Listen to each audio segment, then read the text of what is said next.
Ya, pemirsa, industri pengolahan tercatat berkontribusi sebesar 18,98% terhadap produk domestik bruto Indonesia di sepanjang tahun 2024. Dan dengan kontribusi yang meningkat secara konsisten dalam 2 tahun terakhir, pemerintah pun yakin Indonesia bebas dari ancaman deindustrialisasi dini. Industri pengolahan menjadi kontributor terbesar terhadap produk domestik bruto Indonesia dengan kontribusi sebesar 18,98% sepanjang tahun 2024.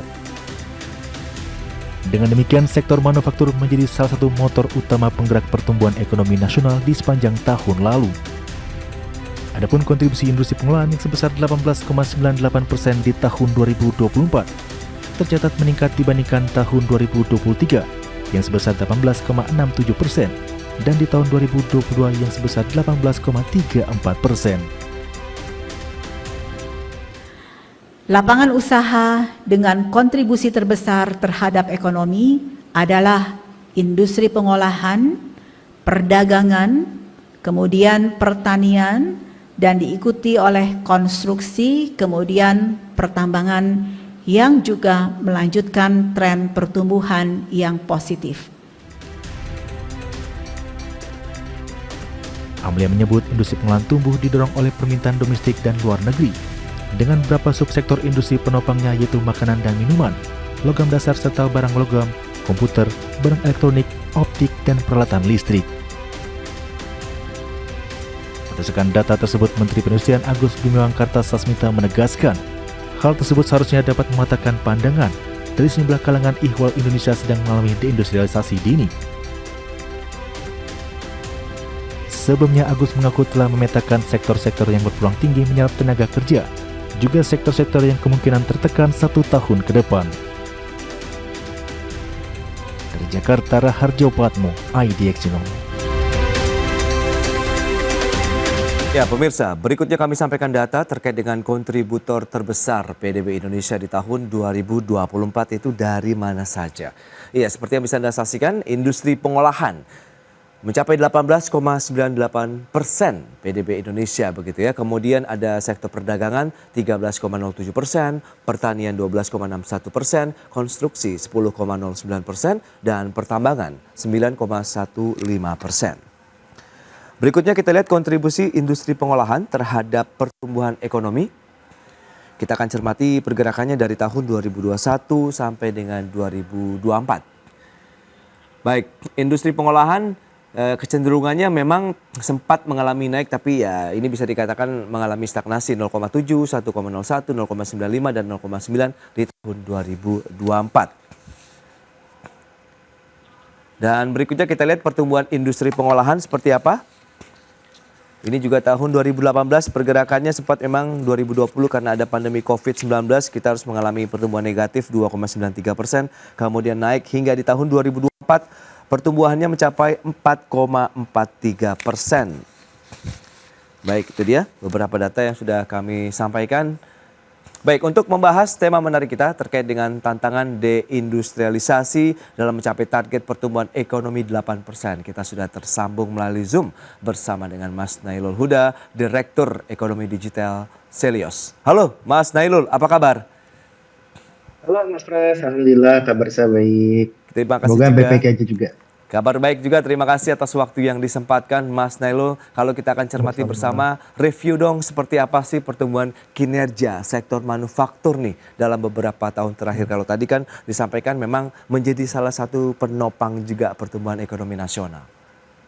Ya, tentu kalau kita lihat dari besarannya, ini memang industri manufaktur ini masih menjadi penopang utama dari pertumbuhan ekonomi di Indonesia.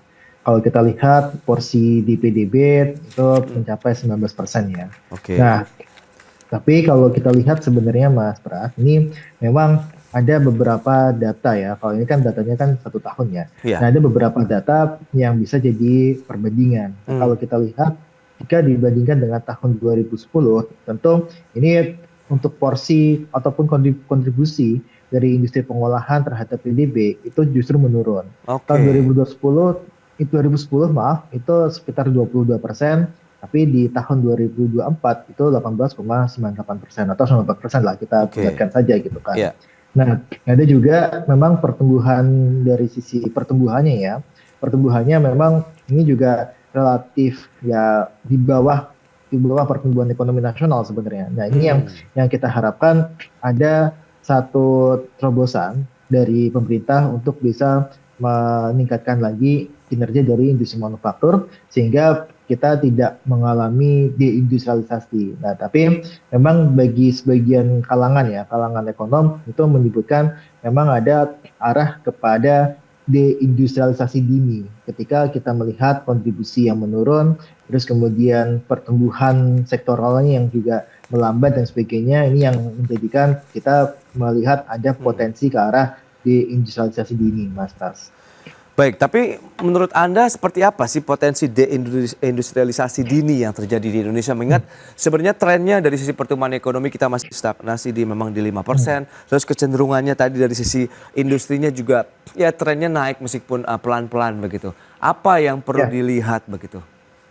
Ya, yang pertama adalah dari kontribusinya yang kita lihat meskipun ada perbaikan lah dalam 2 tahun Oke. terakhir, tapi dari sisi kalau kita melihat dari jangka menengah dan jangka panjangnya, ini yang kita khawatirkan. Nah, kita lihat sebenarnya dari sisi kontribusinya yang tadi saya sampaikan dari Oke. 22% itu menjadi 19% gitu kan. Bahkan kalau kita lihat dari sebelum tahun 2010 misalkan tahun 2000-an itu bisa mencapai 25%. Makanya ini cukup hati-hati meskipun kita sadar bahwa ketika negara industri itu adalah dia ketika industri itu sudah tinggi kontribusinya dia akan beralih kepada sektor jasa gitu kan atau sektor konsumsi lah. Nah, Oke. ini yang kita lihat dia terjadi gitu kan. Makanya kita sebenarnya deindustrialisasi itu bukan masalah karena kontribusi itu pasti akan beralih ke sektor jasa seperti di negara-negara maju lainnya. Nah, tapi masalahnya adalah sektor jasa kita belum kuat dan sebagainya, tapi industri manufaktur kita udah menurun kontribusinya. Nah, ini yang kita lihat ancaman bagi deindustrialisasi karena kalau kita lihat akhirnya sektor jasa kita, sektor perdagangan kita tidak dipenuhi oleh industri manufaktur yang ada di Indonesia, tapi yang alih-alih ini dipenuhi oleh barang-barang impor. Itu yang tidak kita inginkan, Mas Pras sebenarnya. Oke.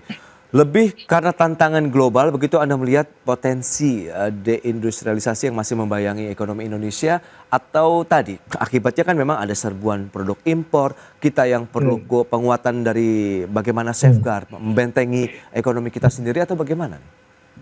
Ya, yang pasti sebenarnya kalau kita lihat kita tidak terlampau bagus kinerjanya untuk menyerap investasi, terutama Oke. investasi dari luar negeri. Nah, kalau kita lihat bandingkan dengan Vietnam misalkan. Vietnam untuk FDI per GDP-nya itu lebih tinggi dan meningkat dibandingkan dengan ya tadi di Indonesia gitu kan. Kemudian yang kalau kita lihat juga dari sisi produk yang diproduksi di Indonesia ini memang masih raw material Oke. dan kalau kita lihat dari sisi negara lainnya itu sudah beralih kepada teknologi yang high tech. Misalkan saja kalau kita lihat dari sisi industri manufaktur yang dia mengekspor produk-produk high tech gitu kan. Di Indonesia untuk ekspor produk high tech itu hanya 8% dari total ekspor kita. Lebih banyak didominasi oleh ekspor komoditas. Tapi Oke. kalau kita lihat di Malaysia untuk ekspornya itu lebih banyak produk-produk yang medium high tech ya. Jadi teknologi tinggi itu sudah diekspor oleh Malaysia, begitu juga dengan Vietnam. Nah, makanya ini yang kita lihat salah satu gambaran mengapa sih kita ada tantangan di industri kita bahwa tadi industri yang dibangun masih industri yang dia berdasarkan komoditas. Nah, ini yang sedangkan negara lain itu sudah kepada industri yang high tech. Menarik kalau kita cermati dengan era digital saat ini. Nah, tantangan teknologi kan memang masih menjadi kendala utama lah bagi Indonesia dari sisi kemampuan SDM-nya, pekerjanya. Tapi kan di satu sisi juga bukannya pemerintah mencoba juga untuk berusaha mengimbangi kondisi ini dengan melakukan ya mungkin pelatihan, pendampingan dan lain-lain. Menurut Anda ini sudah pas, sudah tepat atau memang perlu di-encourage lagi, lebih didorong lagi begitu misalnya? Ya, kalau kita lihat strategi untuk mendorong human capital itu sudah sangat tepat sekali. Oke. Tapi memang kita masih kurang lah kalau Hmm. dalam hal effort dan sebagainya. Karena kalau kita lihat human capital index di Indonesia itu masih relatif kalah dibandingkan dengan Vietnam maupun Malaysia. Oke. Makanya Mas Pras, kalau kita lihat kemarin ada rame-rame ada perusahaan teknologi global mau masuk ke ASEAN ya, itu ternyata hanya sowan saja ke Indonesia, tidak menanamkan modalnya yang cukup besar ke Indonesia, justru mereka menanamkan modal yang cukup besar di Malaysia dan di Vietnam. Oke. Artinya adalah memang human capital ini menjadi salah satu yang dipertimbangkan oleh investor global, terutama yang bergerak di bidang teknologi, untuk menanamkan modalnya di sebuah negara. Nah, Oke. kita berharap sebenarnya program-program pemerintah sudah sangat tepat. Ada balai pelatihan, kemudian ada vokasi dan sebagainya, Iya. yang ini memang menyiapkan human capital yang lebih baik ke depannya. Nah, tapi memang masih kurang masif dan sebagainya ya, kita sadar lah, mesti untuk jumlah penduduknya sendiri kan cukup besar gitu kan.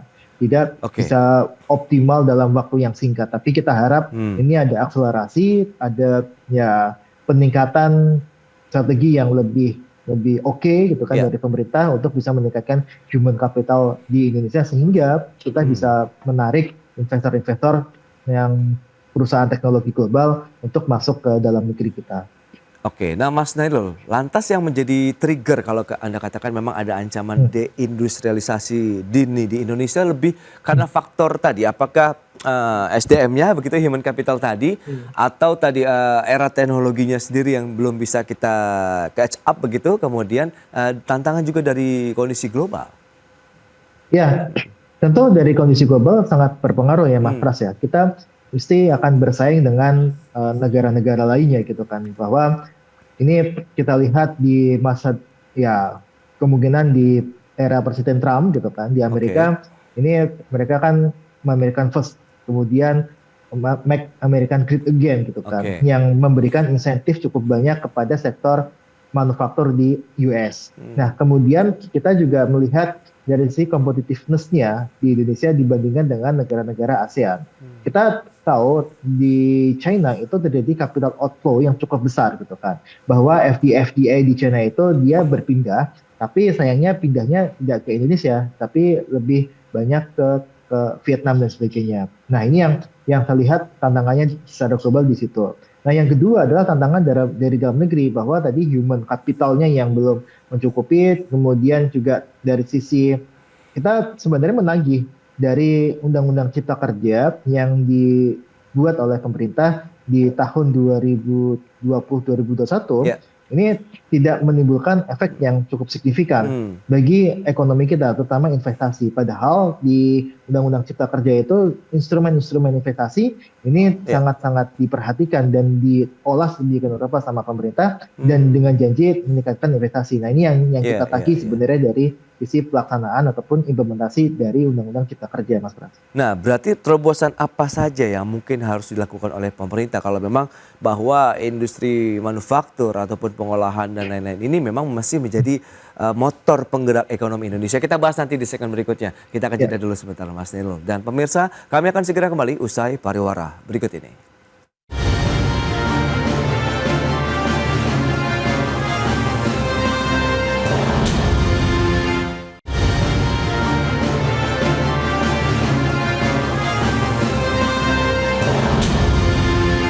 Ya pemirsa, Presiden Prabowo Subianto mengakui target dari pertumbuhan ekonomi dalam pemerintahannya sebesar 8% akan menghadapi sejumlah tantangan. Untuk itu Kepala Negara menekankan pentingnya pelaksanaan pembangunan ekonomi yang berdasarkan pada Pancasila.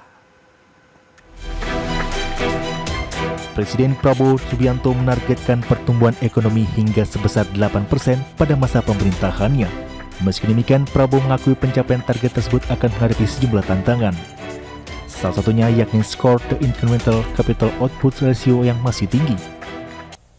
Terima kasih. Ada angka tadi, ya kita memang saya mencanangkan pertumbuhan 8%.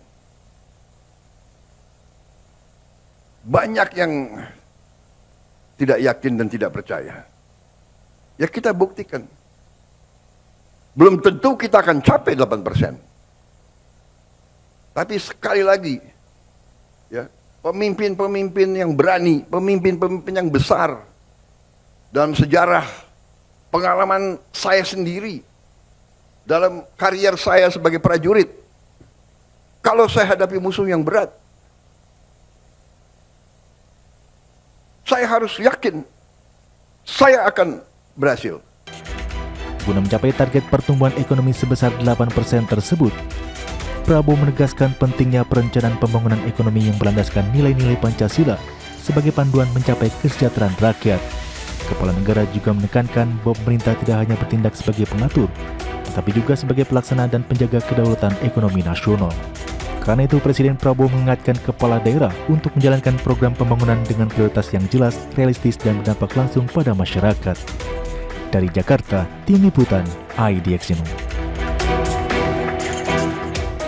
Ya, berikutnya terkait dengan data PDB per kapita Indonesia. Seperti apa? Kita akan cermati bersama trennya. Ya, seperti yang bisa Anda saksikan, ini naik terus begitu ya. Dari produk domestik bruto per kapita Indonesia dari tahun 2020, kemudian proyeksi sampai dengan 2045 mendatang yang diharapkan mencapai 23.199 dolar Amerika Serikat. Berikutnya, target pertumbuhan ekonomi Indonesia seperti yang sudah dicanangkan tadi oleh Pak Presiden begitu 8%, dan ini memang butuh effort yang luar biasa sekali ya. Dan ini dia dari 2029 8%, kita lihat rentangnya dari 5,7, 6,4, 7, dan 7,5%. Baik, kita lanjutkan kembali perbincangan bersama dengan Mas Nailul Huda, Direktur Ekonomi Digital Silius. Mas Nailul, kita bicara mengenai tantangan. Tadi memang Pak Presiden bahwa kita harus berani begitu, harus yakin begitu dengan target yang kita sudah canangkan meskipun masih banyak tantangan. Tadi salah satunya adalah deindustrialisasi begitu yang masih membayangi perekonomian Indonesia. Lantas inovasi, terobosan apa yang harus dilakukan begitu? Apakah extraordinary begitu, butuh kebijakan yang luar biasa atau bagaimana? Ya, yang pertama sini Mas Bas, kita harus melihat dari sisi masalahnya apa gitu kan. Sebelum kita bicara mengenai terobosannya apa, kita bicara masalahnya apa. Nah, tadi beberapa masalah sudah saya sampaikan, ada dua lagi masalah yang sebenarnya cukup krusial. Yang pertama adalah logistik cost. Logistik cost di Indonesia itu masih cukup mahal. Yang ini artinya adalah ya untuk mengirim barang dari pusat industri, dari raw material base ke pengolahan dan sebagainya, dan dari pusat industri ke konsumen itu cukup mahal. Nah, ini artinya adalah kita perlu untuk menurunkan logistik cost di Indonesia gitu kan. Dengan apa? Dengan ya tadi infrastruktur untuk jalan yang lebih baik, kemudian pelabuhan yang tidak mengantri dan sebagainya, termasuk juga pungli-pungli yang terjadi di jalan. Nah, yang kedua adalah ini terkait dengan pungli juga adalah nilai dari ekor kita atau incremental capital output ratio, atau yang kita bisa biasa sebut itu sebagai efisien dari ekonominya kita seperti apa. Nah, ketika nilai ekor ini tinggi, ini otomatis untuk menumbuhkan perekonomian lebih besar diperlukan modal yang lebih besar pula. Nah, ini yang kita lihat masih banyak bolong, masih banyak bocor dan sebagainya. Itu dari sisi nilai ekornya, bahwa di Indonesia tidak ada terjadi ketidakefisiensian dalam menggunakan modal untuk meningkatkan pertumbuhan ekonomi. Nah, ini bisa dari macam-macam nih. Nah, salah satunya adalah dari sisi penegakan hukum, korupsi dan sebagainya yang masih menjadi momok bagi ekonomi kita juga gitu kan. Kita tidak bicara mengenai ekonomi sebagai institusi sendiri, tapi kita juga melihat hukum itu juga berpengaruh terhadap perekonomian di Indonesia. Ketika hukum di Indonesia itu masih sangat lemah, kemudian masih terjadi yang koruptif dan sebagainya, birokrasi yang nggak efisien, ini yang membuat ekonomi di Indonesia berjalan tidak efisien. Makanya tadi kalau disampaikan ya memperbaiki dari sisi kinerja pemberantasan korupsi, birokrasi yang lebih efisien dan sebagainya, itu bisa menjadi amunisi lah untuk meningkatkan pertumbuhan ekonomi kita lebih baik lagi ke depan. Oke, tapi dengan tantangan tadi, Anda melihat bagaimana upaya-upaya yang sudah dilakukan oleh pemerintah? Karena kita tahu dengan kondisi fundamental kita yang masih terjaga dari sisi pertumbuhan ekonomi kita, kemudian bank sentral yang masih menahan di 5,75% untuk BI rate-nya. Berarti kan sebenarnya optimisme dan kepercayaan diri juga masih cukup kuat begitu saat ini. Ya, kalau kita optimis, pasti kita akan optimis untuk pertumbuhan ekonomi ke depan akan lebih baik lagi. Oke. Nah, tapi kita juga harus melihat untuk data-data penunjangnya ya, bahwa memang terjadi masalah dan sebagainya yang harusnya bisa diselesaikan oleh eksekutif maupun dari sisi moneternya. Oke. Nah, memang kalau kita lihat dari sisi eksekutif, pemerintah dalam hal untuk menggunakan fiscal space-nya, yang saya rasa ini juga bisa jadi tantangan nih, bahwa kebijakan fiskal kita harus diiringi dengan target-target untuk menunjang pertumbuhan ekonomi yang lebih baik. Yang kedua adalah tentu sebenarnya kita melihat untuk industri manufaktur sebagai penopang utama, ini juga butuh dorongan yang cukup masif dari pemerintah gitu kan.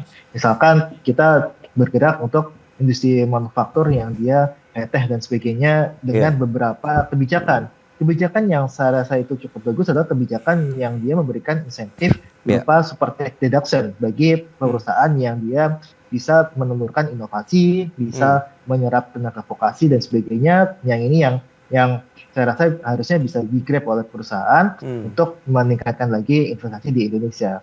Nah, yang kedua adalah dari sisi moneter, tentu kita harus bisa melihat ya bahwa ketika ini kan terjadi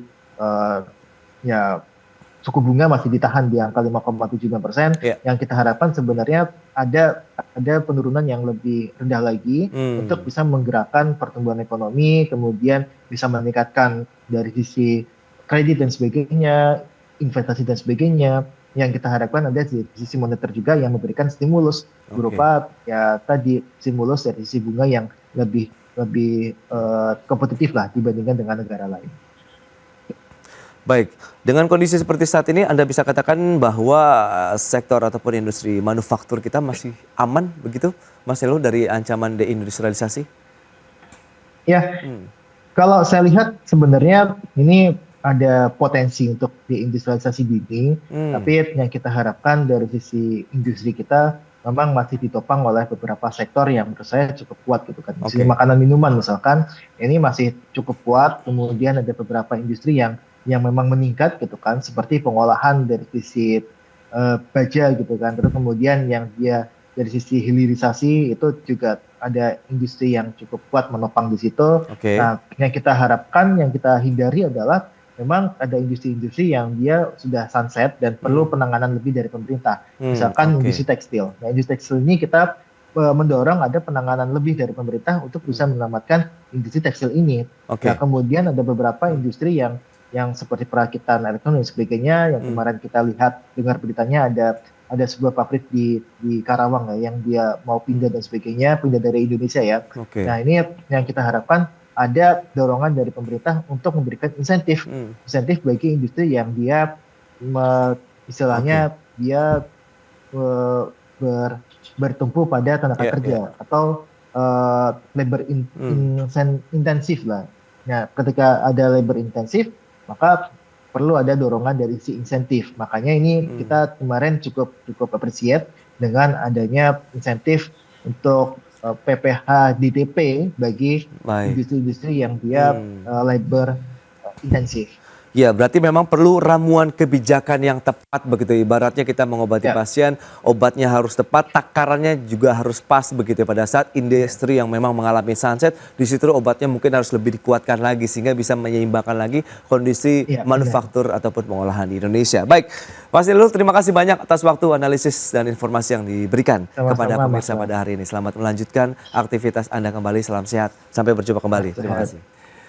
Baik pemirsa, 1 jam sudah saya menemani Anda dalam Market Review. Perbaharui terus informasi Anda hanya di IDX Channel, your trustworthy and comprehensive investment reference. Karena urusan masa depan harus terdepan, aku investor saham. Saya Prasetyo Wibowo beserta seluruh kerabat kerja yang bertugas pamit undur diri. Terima kasih, sampai jumpa.